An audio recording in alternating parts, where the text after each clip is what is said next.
नमस्कार, मैं doctor Ramanivas Sharma Raman YouTube channel पर साइंस और टेक्नोलॉजी का कॉम्पिटिटिव सेशन लेकर के बच्चों आपके सामने। आज बारी है फुल लेंथ टेस्ट की। इसके पहले वाले वीडियो में हमने आपको transportation system in plants theoretical discussion 2 video में पढ़ा है। आज उसी की बारी है। उसी पर कैसे सवाल ऑब्जेक्टिव के बनते हैं, वही सवाल आज 10 लेकर के हम आपके बीच हैं। आज के सेशन की विशेषता यह है कि प्रत्येक सवाल जब हम आपसे पूछेंगे तो पहले टर्न में आप उसका उत्तर तय करेंगे। कौन सा उत्तर होगा ये आप बताएंगे, और जब 10 के 10 सवाल आप एक बार बता चुकेंगे, जब हम वापस आएंगे तो आज हर सवाल के साथ डिस्कशन लिख करके हम आज आपको बताएंगे। ये 10 सवाल आने वाली परीक्षाओं के लिए अति महत्वपूर्ण है। परंपरागत जो हमारी परीक्षा है, जैसे NEET, state PSC, UPSC, SSC, PNST, उसके लिए तो जरूरी है ही। जो आने वाली परीक्षाएं हैं, चाहे फॉरेस्ट की हो, चाहे पटवारी की हो, उनके लिए भी साइंस और टेक्नोलॉजी में ये प्रश्न बहुत महत्वपूर्ण भूमिका निभाएंगे। तो बच्चों ध्यान रखिएगा, इसके पहले वाले वो 2 प्रमुख वीडियो जरूर पढ़ लीजिए, तब आप इस फुल लेंथ टेस्ट को करने आइएगा। फुल लेंथ का यह सेशन हमारा 5 बजे लाइव है, और इस 5 बजे के सेशन में यदि आपको कोई दिक्कत पड़ती है, कोई सवाल पूछना है, तो आप कमेंट सेक्शन का उपयोग कीजिए, हमसे सीधा सवाल पूछिए। और इस सेशन को आज 10 सवाल हैं, इसका अगला सेशन होगा फिर 10 सवाल आएंगे। इसलिए आपको कह रहे हैं कि वो प्रारंभिक वीडियो जो हमने थ्योरी के पढ़ाए हैं उसको जरूर पढ़ लीजिए। यदि आपने नोट्स नहीं बनाया है तो नोट्स भी बना लीजिए और फिर इन सवालों को कीजिए। आने वाली जो कांस्टेबल की परीक्षा है, पुलिस की परीक्षा है, नीट की परीक्षा है, इसमें ये सवाल जो है अति महत्वपूर्ण होंगे। सारे के सारे सवाल आपकी परीक्षाओं में कैसे पूछे जा सकते हैं, कैसे उनको घुमाया जाता है, कैसे उसमें कठिनाई उत्पन्न करके आपसे पूछा जाता है, इसका हमने आज विशेष ध्यान रखा है। चैनल को सब्सक्राइब करना, चैनल को लाइक करना और चैनल को शेयर करना जवाबदारी आपकी है। सेशन की शुरुआत करें उसके पहले एक चित्र पहले ही पेज पर आपको दिख रहा होगा। इसमें एक प्लांट हमने बनाया है।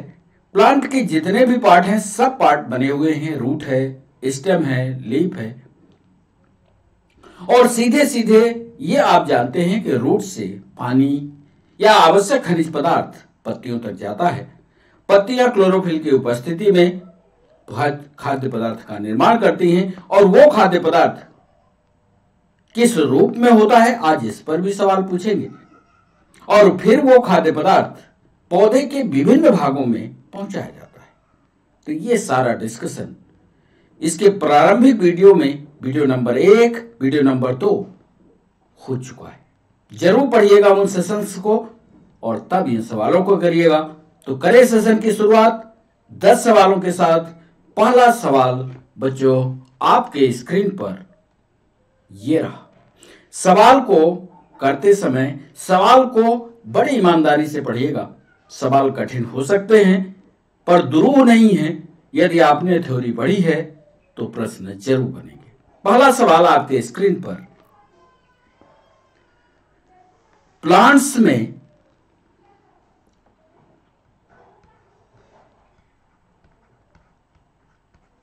या पादपों में, इसको आप कह सकते हैं, प्लांट्स में पाए जाने वाले पदार्थ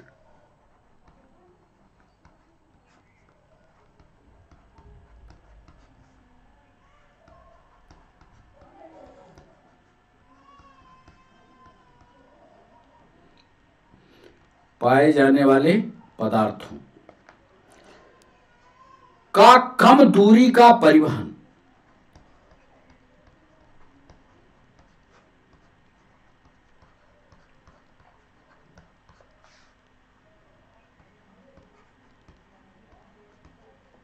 प्रश्न को पहले समझिएगा, फिर इसके बाद उत्तर करिएगा। प्लांट्स में पाए जाने वाले जो भी पदार्थ होते हैं, यदि उनको कम दूरी पर ट्रांसपोर्ट करना है, यह हमारा सवाल है। प्लांट्स में पाए जाने वाले पदार्थों का कम दूरी का परिवहन, जैसे न्यूट्रिएंट्स या पोषक तत्व,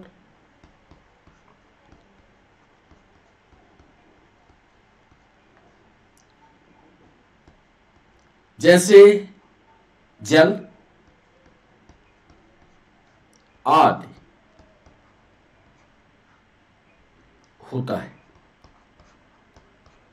हमने यहां पर स्पष्टीकरण किया है, प्रश्न में हमने स्पष्ट कर दिया है कि यानी मिनरल्स का और पानी का जो कम दूरी का ट्रांसपोर्ट हो रहा है, उसका उत्तर हम पूछ रहे हैं। बार बार कह रहे हैं, कम दूरी का परिवहन पूछ रहे हैं, लॉन्ग का नहीं पूछ रहे हैं। यह सवाल पीएनएसटी में एक बार आज से 4 साल पहले पूछा गया। प्लांट्स में पाए जाने वाले पदार्थों का कम दूरी का परिवहन, जैसे पोषक तत्वों, जल आदि होता है। कौन सी प्रोसेस होती है, यह आपको बताना है। पहली प्रोसेस लिख रहे हैं, क्या वह विधि विसरण है, यानी क्या वो विधि डिफ्यूजन है। बी ऑप्शन, क्या वह साइटोप्लाज्मिक धारा, साइटोप्लाज्मिक करंट,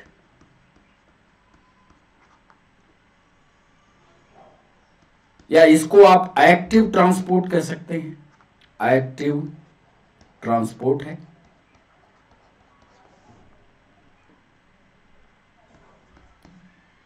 क्या सिर्फ एक्टिव ट्रांसपोर्ट है?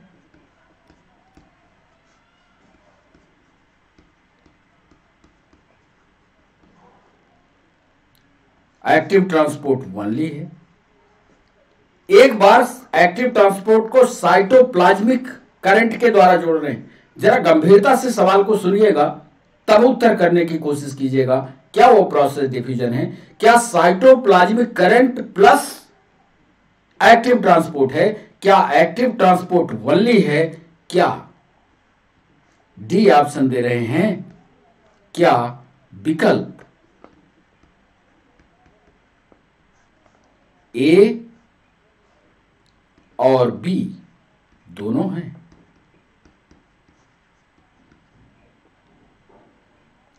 सोच समझकर जवाब कीजिएगा। सवाल कठिन हो सकता है, पर उत्तर है, और इस उत्तर को जो भी आप उत्तर करिएगा कमेंट सेक्शन में हमें बताइए, और यदि संभव हो तो कारण भी लिखिए। और यदि आप कारण नहीं लिखेंगे तो मजा नहीं आएगा। और आज इस प्रश्न का डिस्कशन हम विस्तार से करेंगे, विस्तार से उसकी थ्योरी आपको पढ़ाएंगे कि इसका कारण क्या हो सकता है। इसीलिए हमने खाली पेज लगाया है, डिस्कशन भी लिखेंगे, यानी थ्योरी भी पढ़ाएंगे इस प्रश्न की कि प्लांट्स में पाए जाने वाले पदार्थों का कम दूरी का परिवहन, जैसे पोषक तत्व, जल आदि होता है, विसरण के द्वारा, साइटोप्लाज्म करंट के द्वारा, क्या एक्टिव ट्रांसपोर्ट के द्वारा, क्या ए और बी दोनों के द्वारा। बच्चों, दूसरा सवाल आपके स्क्रीन पर यह रहा। प्लांट्स में या पौधों में कार्बनिक और अकार्बनिक, फिर से शब्द को पकड़िएगा, कार्बनिक और अकार्बनिक, यानी ऑर्गेनिक एंड इनऑर्गेनिक पदार्थों का लंबी दूरी, पदार्थों का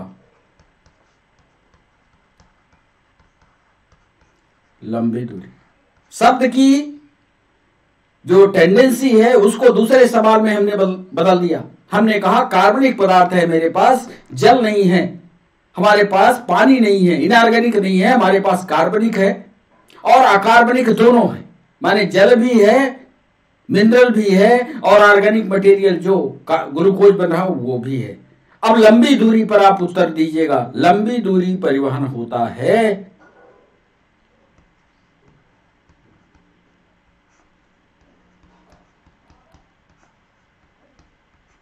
दीजिए जवाब। सरल स्थायी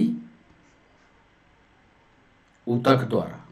अब यदि आपने ऊतक का चैप्टर कभी पढ़ा होगा बॉटनी में, टिश्यू के चैप्टर को पढ़ा होगा, तब इसका उत्तर आप दे पाओगे, सरल स्थायी ऊतक द्वारा,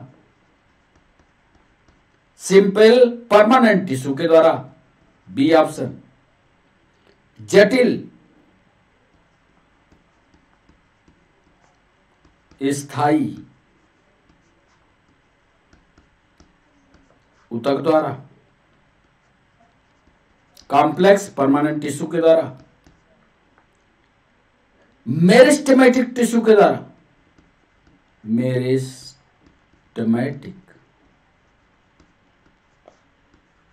टिश्यू के द्वारा। यदि हिंदी इसकी पूछेंगे तो इसको बोलते हैं विभाज्योतक ऊतक के द्वारा। और डी ऑप्शन दे रहे हैं, उपकला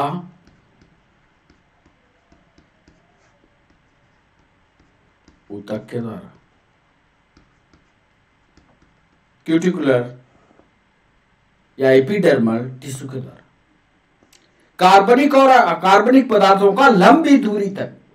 अब आप समझ गए होंगे कि हम किस ऊतक की बात कर रहे हैं। यदि आपके दिमाग में वो स्ट्राइक कर गया तो उत्तर दे पाओगे। क्या वो सरल स्थायी ऊतक था, क्या वो जटिल स्थायी ऊतक था, क्या वो मेरिस्टेमेटिक टिश्यू था, क्या वो कला ऊतक के द्वारा था, इसका भी डिस्कशन आज सेशन में हम करेंगे। इसके लिए भी हमने खाली पेज लगाया है और खाली पेज में इसको लिखेंगे भी, यानी थ्योरी और प्रश्न दोनों आज आपके सामने रखेंगे। तीसरा सवाल आपके स्क्रीन पर यह रहा, जो रूटेड प्लांट है उन पर यह सवाल हमने तैयार किया। मूलीय पादपों में जल व खनिजों में जल व खनिजों का परिवहन। प्रश्न को पहले समझिए। मूल से तने यानी रूट से स्टेम, पत्तियों,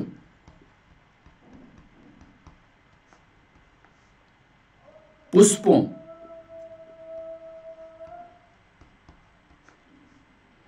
और फलों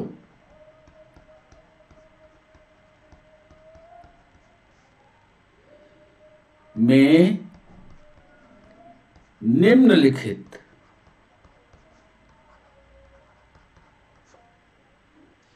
में से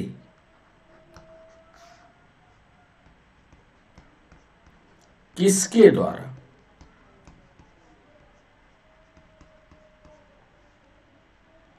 होता है। प्रश्न जरूर यूपीएससी में सवाल पूछा था। मूलीय पादपों में जल और खनिजों का परिवहन रूट से स्टेम। बात लंबी लिखी लेकिन प्रश्न सरल सा पूछा। रूट से स्टेम पत्तियों और पुष्पों और फलों में निम्नलिखित में किसके द्वारा होता है। ए ऑप्शन, क्या वो जाइलम है। बी ऑप्शन, क्या वो फ्लोएम है। सी ऑप्शन, क्या वो सीप ट्यूब है।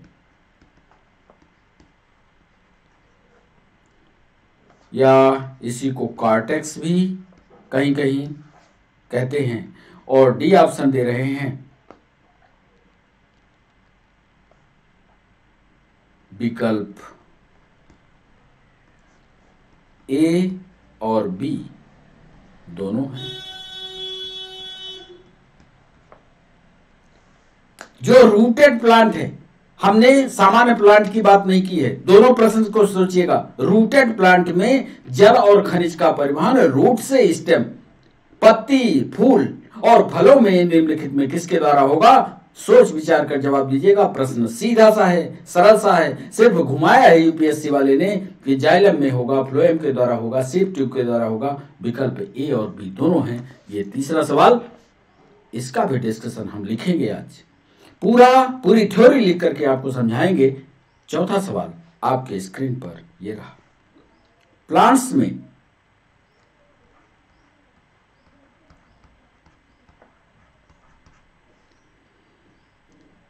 गैसों,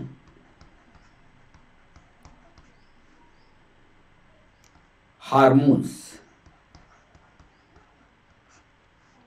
और कार्बनिक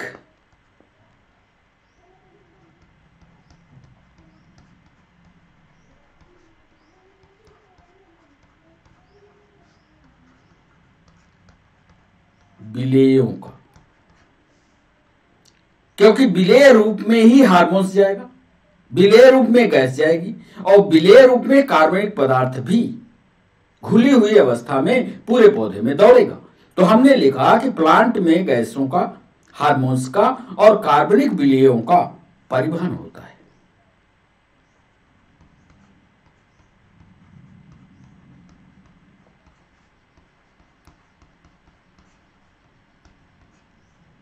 ऑप्शन ए, कई दिशाओं में, मल्टी डायरेक्शनल, बहुदिशीय।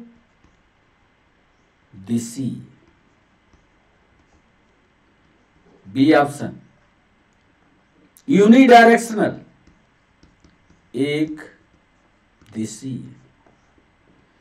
सी ऑप्शन, टू डायरेक्शनल या दो दिशीय।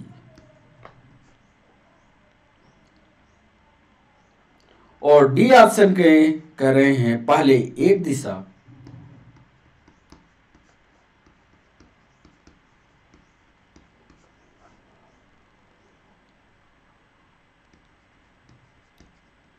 बाद में कई दिशाओं में।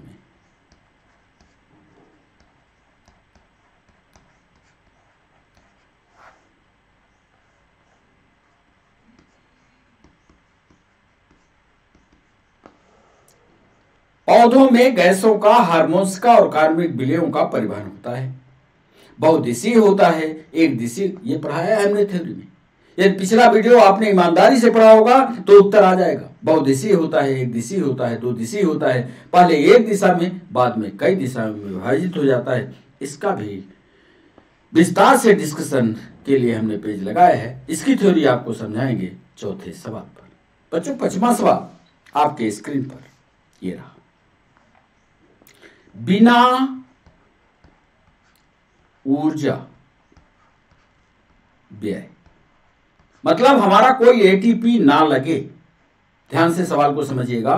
बिना ऊर्जा व्यय के अणुओं का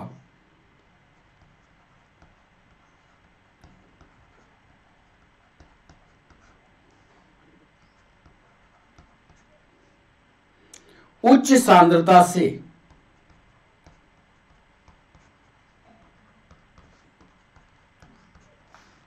निम्न सांद्रता वाले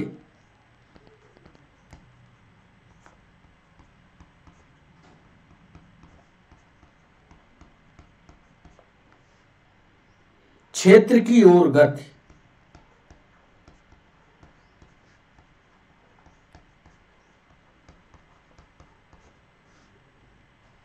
कहलाती है।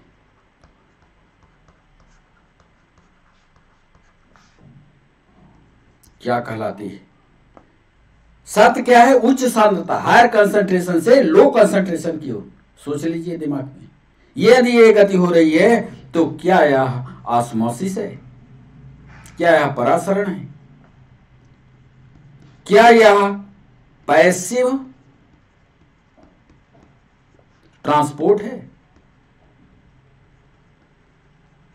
या निष्क्रिय परिवहन है? सी, क्या यह डिफ्यूजन है? क्या यह विसरण है? और डी ऑप्शन, क्या यह एक्टिव ट्रांसपोर्ट है?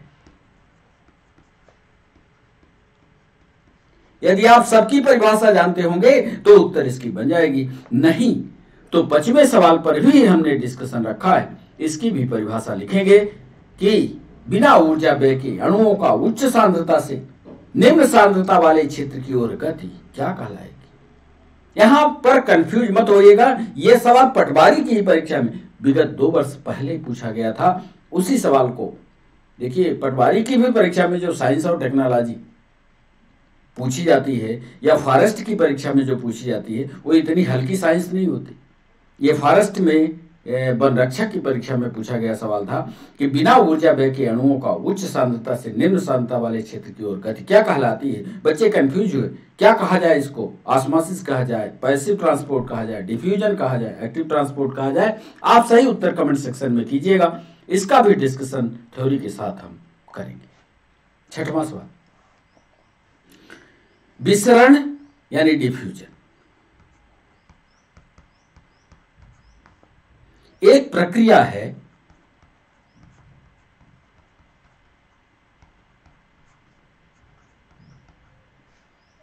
जो सक्रिय रूप से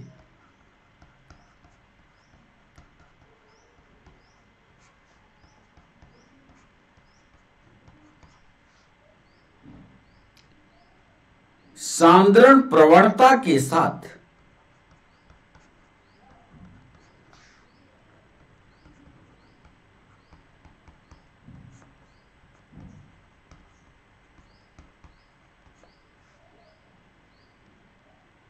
सम्मिलित है।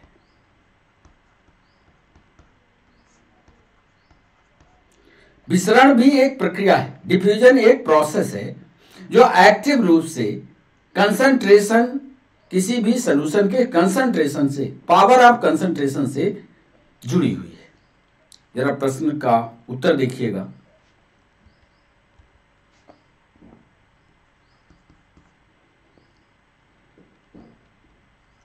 क्या इसका संबंध बाष्पोत्सर्जन से है या ट्रांसपीरेशन से है। सवाल हल्के नहीं है, सोच विचार कर जवाब कीजिएगा। क्या इसका संबंध रेस्पिरेशन से है? क्या रेस्पिरेशन की प्रक्रिया में भी डिफ्यूजन इस तरह का शामिल है? क्या इसका संबंध प्रकाश संश्लेषण में है?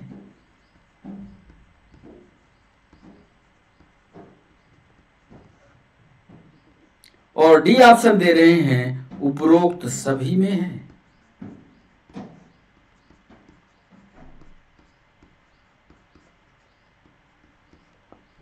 विसरण एक प्रक्रिया है जो सक्रिय रूप से सांद्रण प्रवणता के साथ जुड़ती है बाष्पोत्सर्जन में, रेस्पिरेशन में, फोटोसिंथेसिस में। आपको कुल मिलाकर के ये बताना है कि कंसंट्रेशन की साथ डिफ्यूजन किस प्रक्रिया में जुड़ती है, क्या ट्रांसपिरेशन में है, क्या रेस्पिरेशन में है, क्या प्रकाश संश्लेषण में है, क्या सभी में है।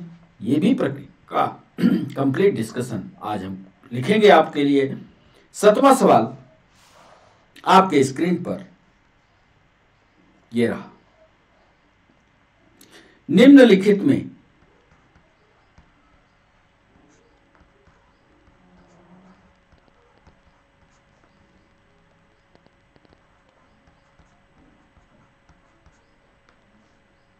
कौन विसरण की दर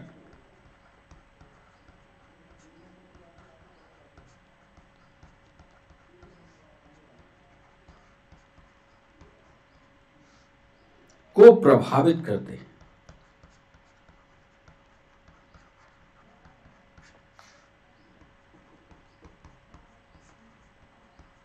कौन प्रभावित करेगा भाई?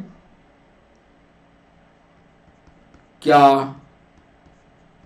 सांद्रण प्रवणता,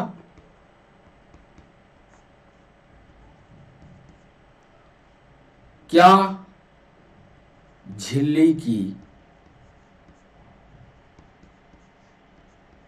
पारगम्यता, परमेबिलिटी ऑफ मेम्ब्रेन, क्या तापमान और दाब, और डी ऑप्शन दे रहे हैं ये सभी। डिफ्यूजन की पूरी प्रक्रिया जो पौधों में है या डिफ्यूजन की जो भी प्रक्रिया है कितने कारकों पर निर्भर है। यदि आपने डिफ्यूजन को पढ़ा होगा, हमने पढ़ाया है उधर, किस पर निर्भर करती है? क्या कंसंट्रेशन पर है? क्या झिल्ली की पारगम्यता पर है? क्या तापमान और दाब पर है? क्या सभी पर है?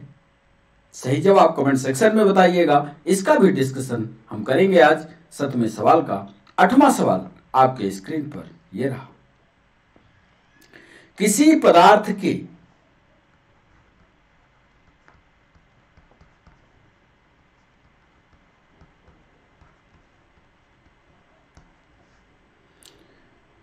विसरण की दर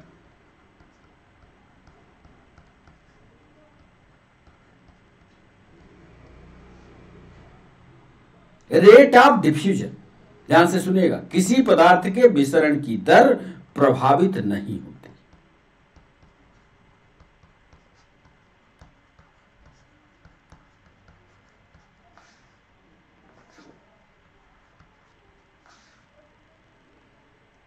ए ऑप्शन, विसरित पदार्थों पर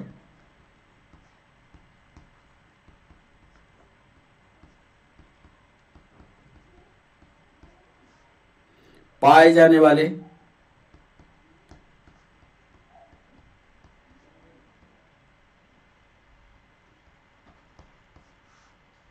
विद्युत आवेश द्वारा,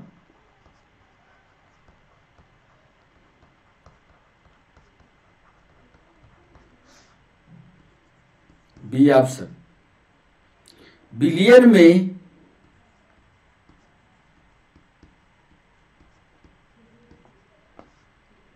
अन्य पदार्थ की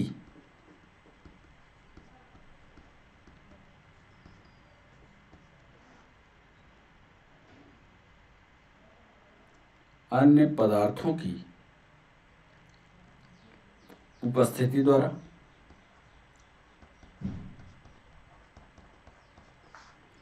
सी ऑप्शन दे रहे हैं बिलियन में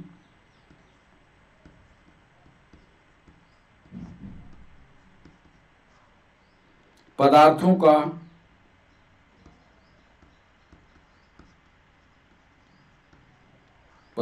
का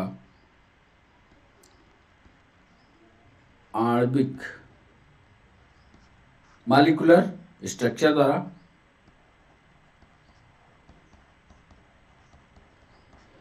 और डी ऑप्शन आपके स्क्रीन पर लिपिड में विसरित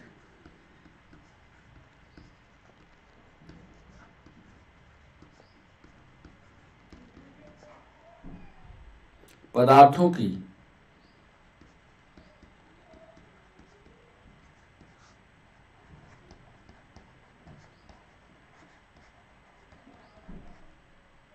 घुलनशीलता द्वारा।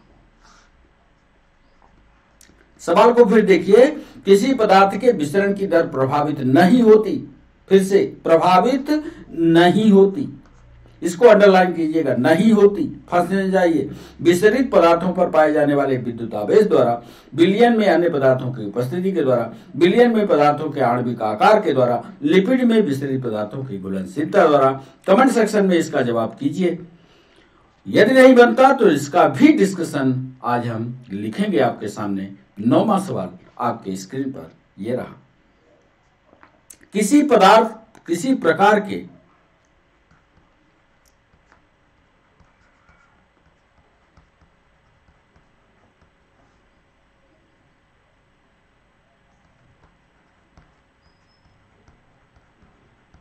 पदार्थों, किसी नहीं किस प्रकार के, इसको कर लीजिएगा किस प्रकार के पदार्थों का विसरण नहीं होता। विसरण यानी डिफ्यूजन,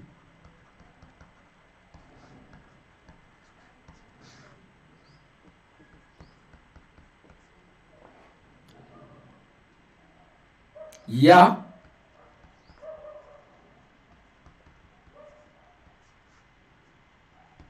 झिल्ली द्वारा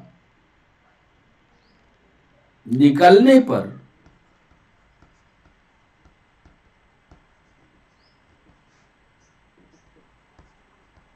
पहचानना।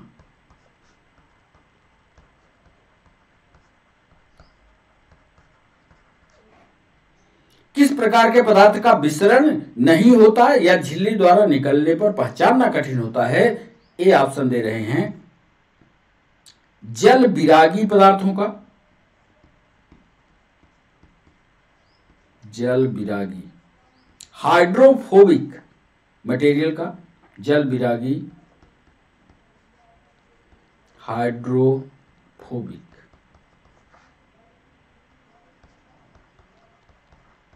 पदार्थों का, बी ऑप्शन दे रहे हैं जल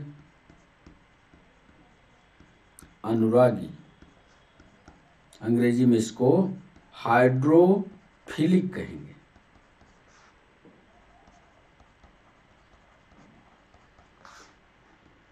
सी ऑप्शन दे रहे हैं अकार्बनिक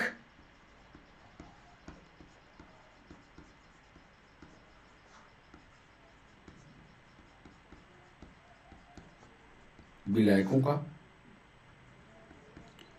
और डी ऑप्शन दे रहे हैं जल विरागी और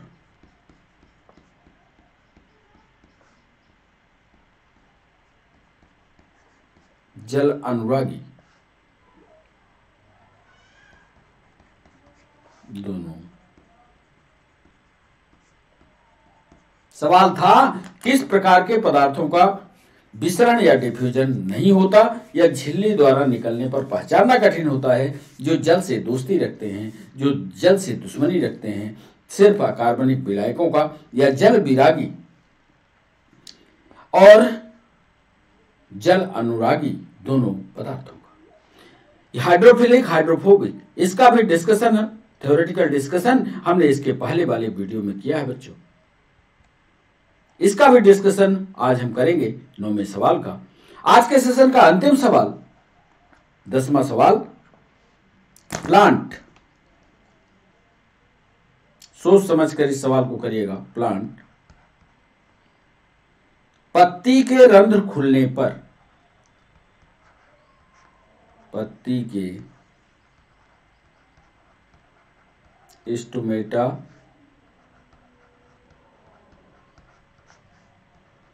खुलने पर उनसे जलवाष्प, वाटर वेपर,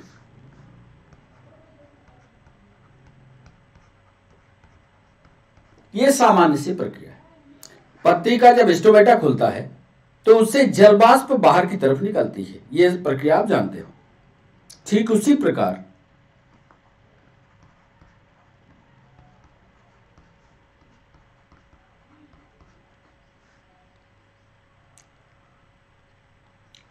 प्लांट में प्रकाश संश्लेषण के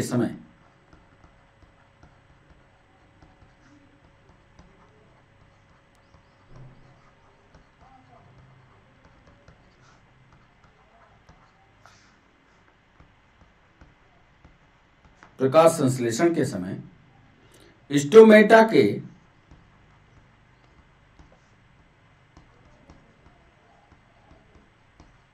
खुलने पर कार्बन डाइऑक्साइड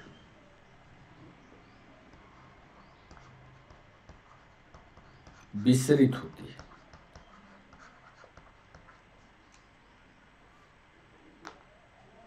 वाटर वेपर निकलती है।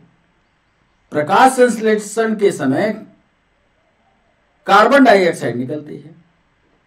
प्रश्न सुनिए, निम्नलिखित विकल्पों में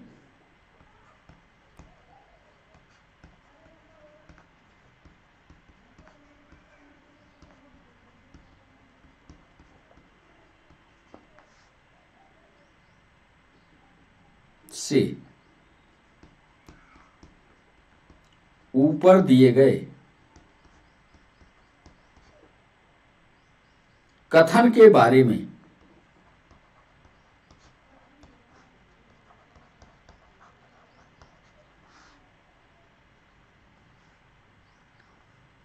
सही है।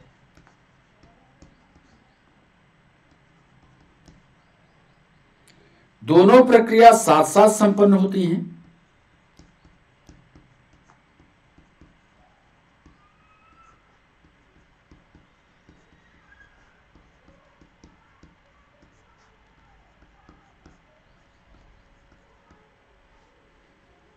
क्योंकि जल और कार्बन डाइऑक्साइड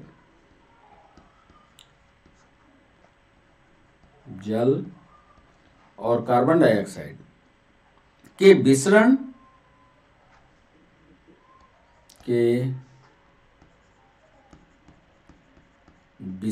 की प्रवणता में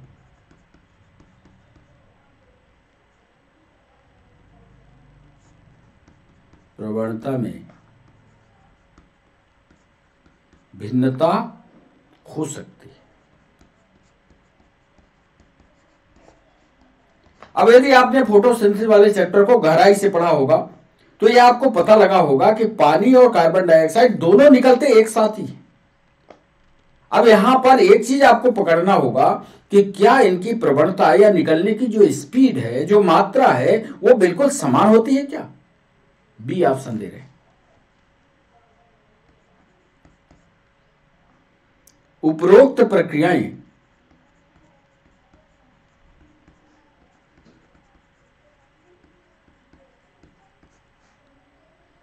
केवल रात के समय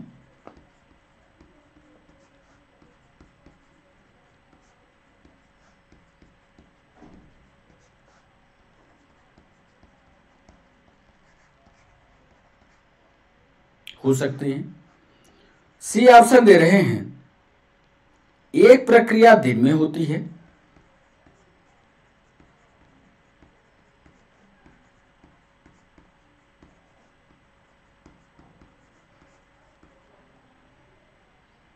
केवल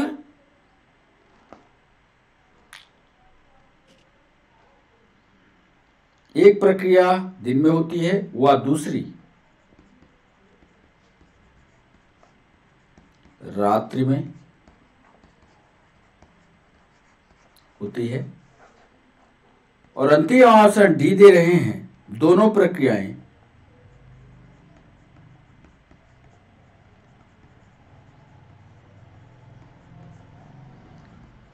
साथ में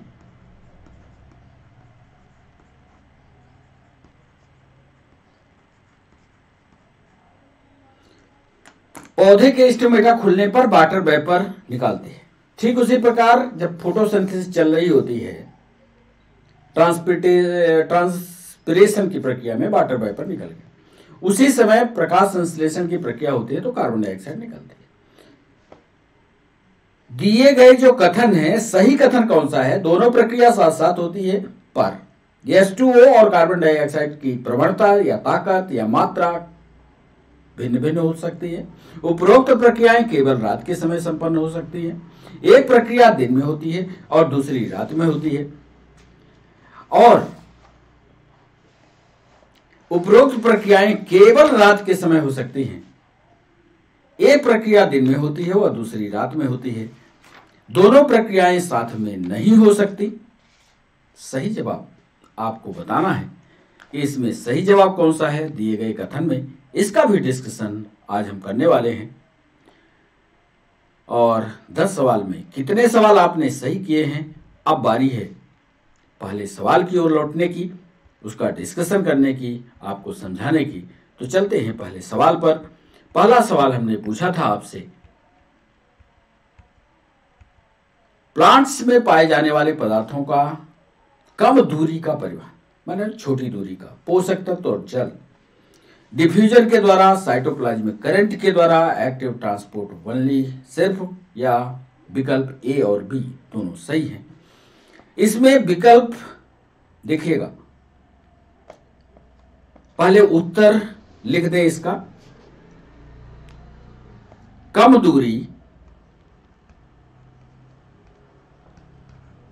दूरी तक पदार्थों की गति।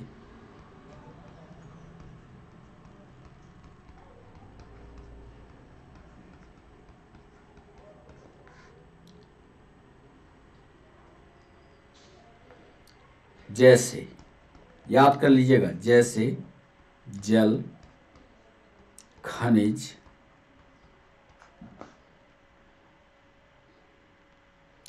पोषक तत्व लिख लीजिए, खनिज, पोषक तत्व, गैस और हार्मोन्स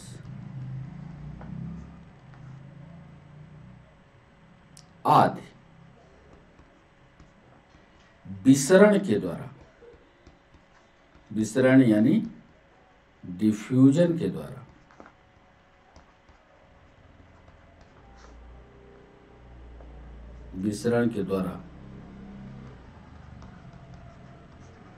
पहले प्रश्न लिखिएगा और जब नोट्स बनाइएगा तो पूरी थ्योरी भी लिख लीजिएगा, होती है। और कोशिका द्रव्य धारा या साइटोप्लाज्मिक करंट,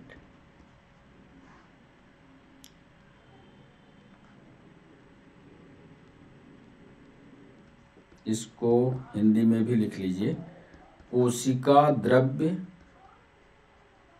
धारा सक्रिय ट्रांसपोर्ट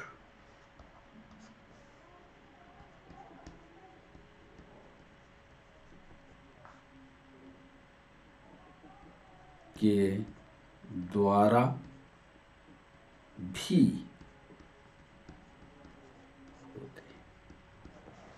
साइटोप्लाज्म जो होता है किसी भी कोशिका का, ये कोशिका होती है, ये न्यूक्लियस होता है, इसके न्यूक्लियस के बाहर ये जो भरा होता है ये साइटोप्लाज्म होता है। यह साइटोप्लाज्म या कोशिका द्रव्य ये मूव करता है, ये मूव गतिशील होता है और आने वाली जो भी मिनरल्स होते हैं, जो भी गैस होती है, जो भी हार्मोन होता है, ये साइटोप्लाज्मिक मूवमेंट एक्टिव ट्रांसपोर्ट के द्वारा पदार्थों को एक स्थान से दूसरे स्थान तक पहुंचाता है। तो विसरण भी होगा और साइटोप्लाज्मिक करंट के द्वारा होगा, इसलिए सही जवाब पर पहुंचते हैं विकल्प ए और बी दोनों सही है। तो ये था पहला जवाब। दूसरा सवाल था प्लांट में कार्बनिक और अकार्बनिक पदार्थों की लंबी दूरी का परिवहन होता है। लंबी दूरी का दूसरा सवाल, इसका सही जवाब होगा, आप जानते हो, लंबी दूरी पर दो ऊतक आपने पढ़ा है। अब दोनों ऊतक जो होते हैं, जब आप टिश्यू पढ़ते हो, टिश्यू का क्लासिफिकेशन पढ़ते हो, तो आपको याद आ जाना चाहिए कि वो ऊतक जो होते हैं कॉम्प्लेक्स टिश्यू में आते हैं, परमानेंट टिश्यू होते हैं। तो यानी जटिल स्थायी ऊतक के द्वारा होता है। इसको भी लिख देते हैं कि अधिक दूरी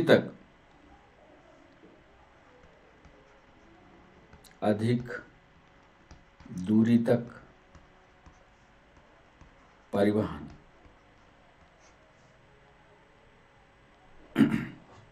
complex permanent tissue, complex permanent tissue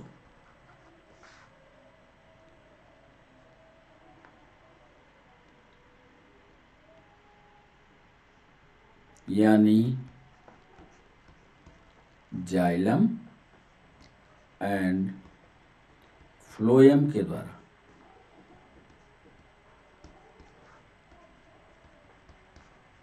होता है। ये आपको याद रखना चाहिए, कॉम्प्लेक्स परमानेंट टिश्यू, जाइलम और फ्लोएम। एक चीज और यहां पर लिखा दें कि जाइलम के द्वारा क्या होगा, जल और खनिज का परिवहन होगा, जल और खनिज का परिवहन होगा। और फ्लोएम में लिखा देते हैं, फ्लोएम क्या करेगा, अब ये पन्ना याद रखिएगा तो भूलेगा नहीं। फ्लोएम के द्वारा भोजन का परिवहन होता है।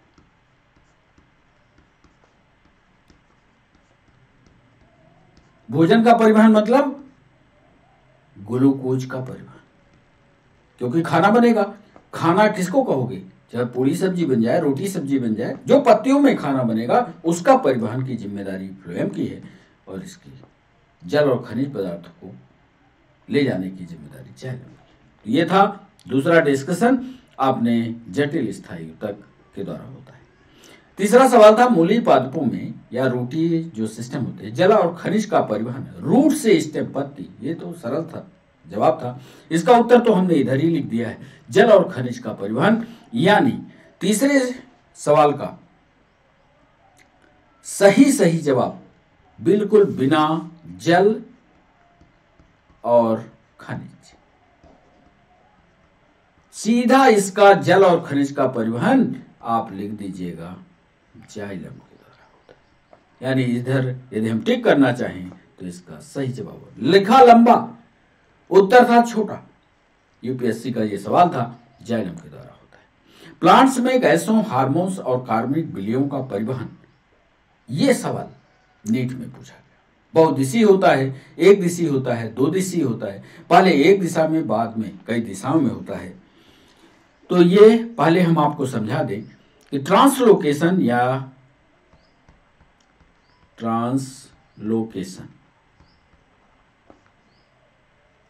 स्थानांतरण इसको बोलते हैं।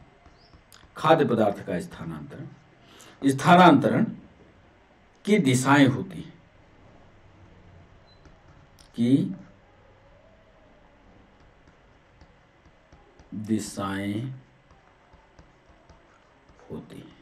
पहली बात तो ये।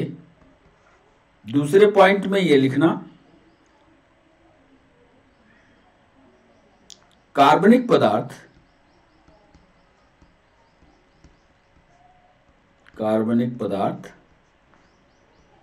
और पानी तथा खनिज लवण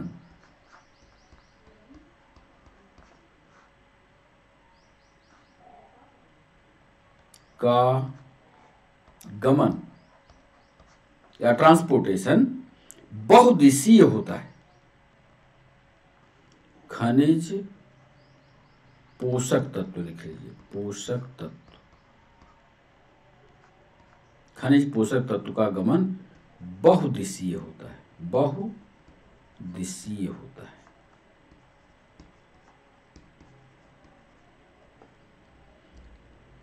पानी का भी और खनिज पोषक तत्व का बहुदिशीय होता है। तीसरे पॉइंट में जो जरूरी है वो लिखिएगा, जल और खनिजों की स्थिति में जल और खनिज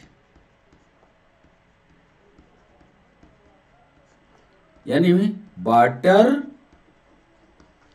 और मिनरल दो का ये एक दिशीय होते हैं।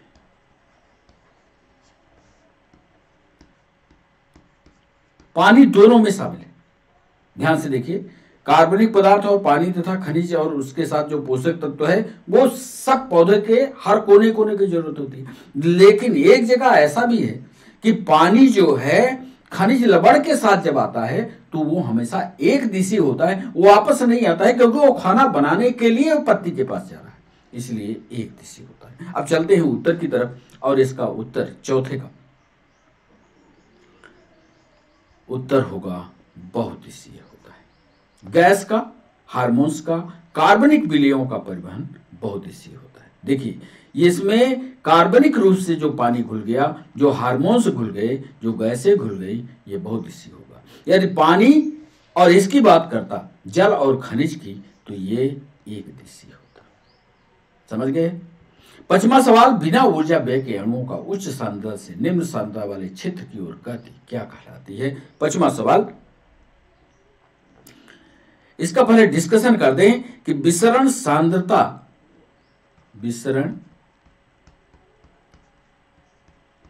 सांद्रण प्रवणता के बढ़ने पर सांद्रण प्रवणता के बढ़ने पर पाया जाता है। ठीक, अर्थात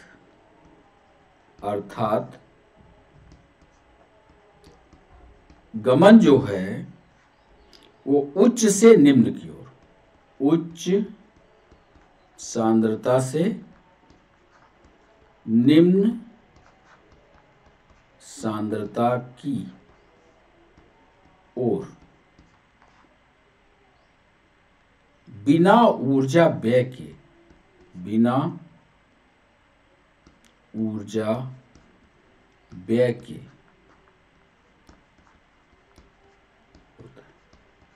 माने कुल मिलाकर के सांद्रण की प्रवणता, सांद्रण की ताकत पर यह निर्भर होता है और ये उच्च सांद्रता से निम्न सांद्रता की ओर जाएगा ही जाएगा। इसमें किसी भी प्रकार की ऊर्जा व्यय नहीं होगी।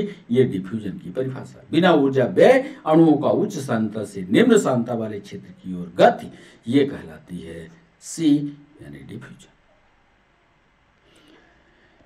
छठवां सवाल था, विसरण एक प्रक्रिया है जो सक्रिय रूप से सांद्रण प्रवणता के साथ सम्मिलित है। सांद्रण की प्रवणता के साथ सम्मिलित है तो ये इसमें बाष्पोत्सर्जन है, श्वसन है। ये सारी की सारी बाष्पोत्सर्जन भी, रेस्पिरेशन भी, फोटोसिंथेसिस, तीनों प्रक्रियाएं, तीनों की तीनों शामिल है, तीनों शामिल है। यानी इसका सही जवाब होगा, सही जवाब डी इसका सही जवाब होगा। इसको भी लिख देते हैं कि तीनों प्रक्रियाएं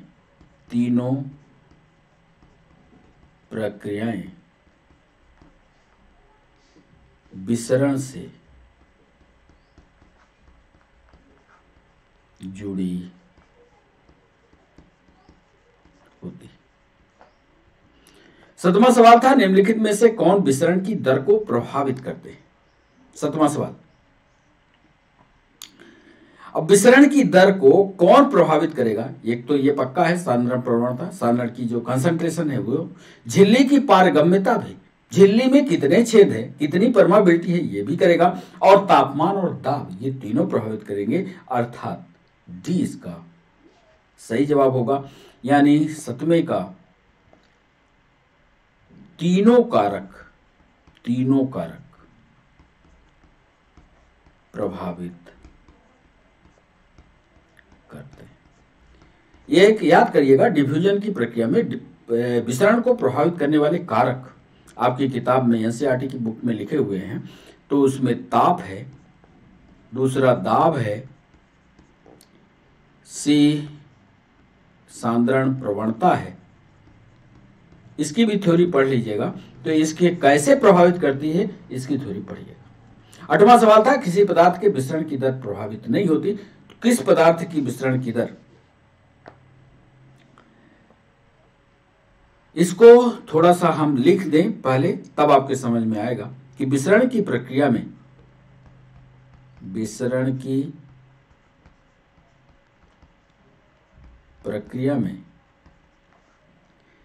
विसरित पदार्थों पर विद्युत आवेश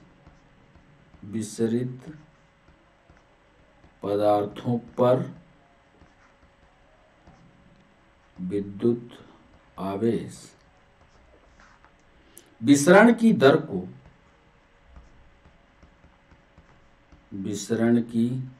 को प्रभावित करते हैं।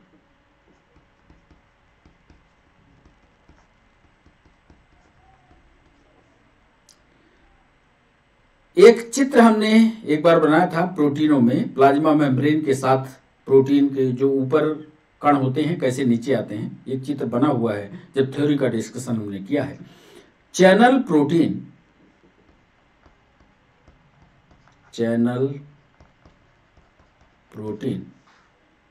विलेयों और पदार्थों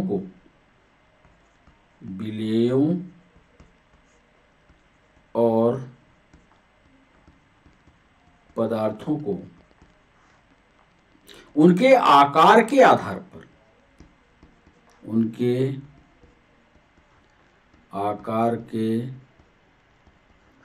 आधार पर प्रवेश देते हैं। साइज जैसी होगी उसके आकार पर प्रवेश देते हैं। यह महत्वपूर्ण बात है। अर्थात क्या हुआ? अर्थात विसरण की दर विसरित पदार्थों के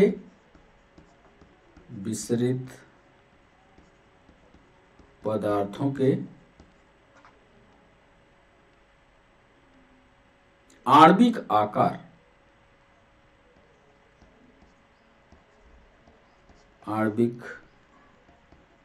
आकार तथा लिपिड में घुलनशीलता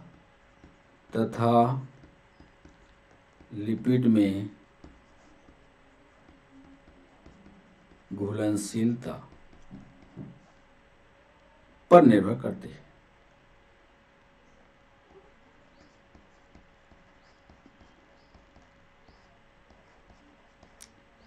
एक महत्वपूर्ण चीज यहां और नोट कर दें, ये तो एक पॉइंट हुआ। दूसरा एक महत्वपूर्ण पॉइंट नोट कर दें, अन्य पदार्थों की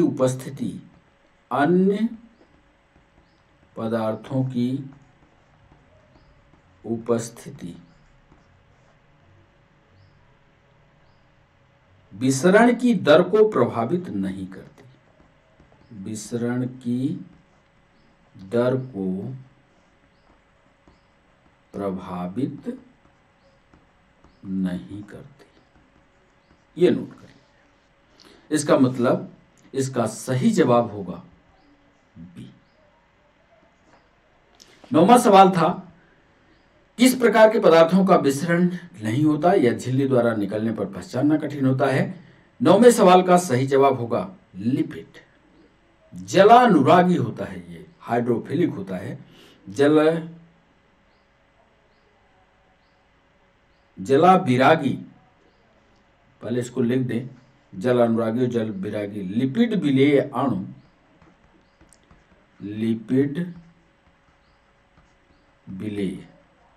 मतलब जो लिपिड में घुल जाते हैं, लिपिड विलेय अणु, इनसे जल की दोस्ती होगी, यानी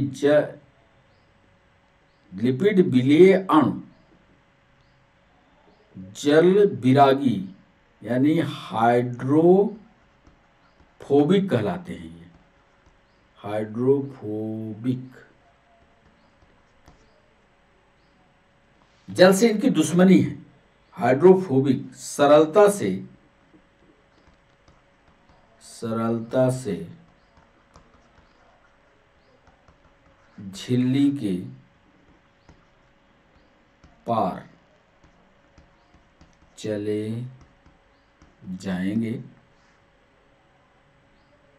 जबकि जलप्रिय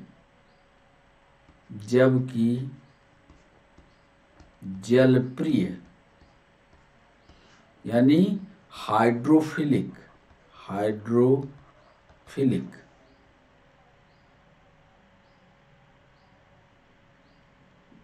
झिल्ली के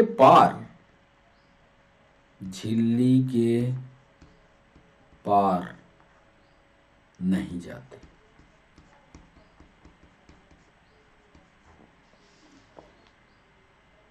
यानी 9वें सवाल का बी आंसर सही होगा। हाइड्रोफिलिक पदार्थों का, किस प्रकार के पदार्थों का विसरण नहीं होता या झिल्ली द्वारा निकलने पर पहचानना, यानी हाइड्रोफिलिक जो होते हैं वो जल्दी से अंदर नहीं जाते।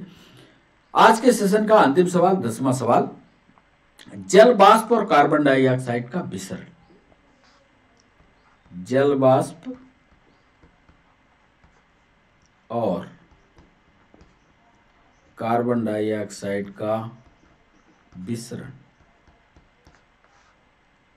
स्वतंत्र प्रक्रियाएं, ध्यान से लिख लीजिएगा, स्वतंत्र प्रक्रियाएं हैं।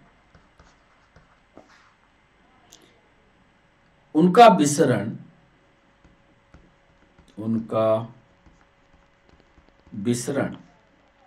वातावरण तथा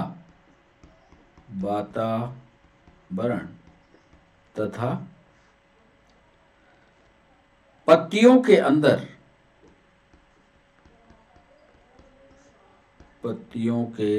अंदर इनके आंशिक दाब